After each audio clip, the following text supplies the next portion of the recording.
As irmãs Marta e Maria estavam chateadérrimas porque o irmão tinha morrido. Elas mandaram um recado para Jesus, mas inexplicavelmente aquele que ama ainda ficou 2 dias onde estava. E depois foi ter com elas. Viagem longa, quando chegou já estava sepultado há 4 dias.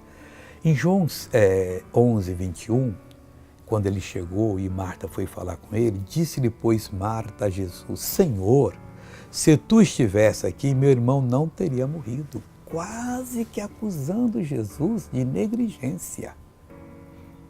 Claro que ela com respeito, mas faltou o senhor vir. Por que o senhor demorou 2 dias lá? Por que o senhor não veio correndo dia e noite? Nós somos teus amigos.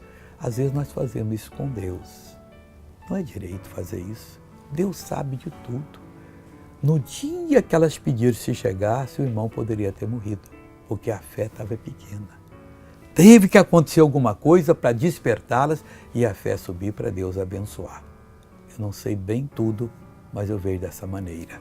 Veja essa pessoa que foi curada. Como é que você andava? Eu não tenho... Muito mal. Então mostra como é que era mal aqui, para todo mundo ver.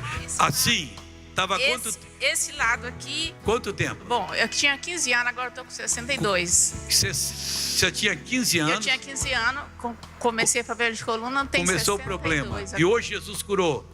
Sinto que Jesus curou, porque eu vim aqui sozinha. Vai andando aqui agora em nome de Jesus. Então vai andando bem agora, vai andando bem. Olha que coisa linda, pessoal. Agora eu quero orar com você, Pai, consolo vem dos céus. Há pessoas orando comigo que perderam um ente querido e muito querido e não se conformaram ainda. Pai, um dia nós vamos ter as respostas lá nos céus. Mas eu te peço, venha consolar esse coração. Dá a essa pessoa essa libertação.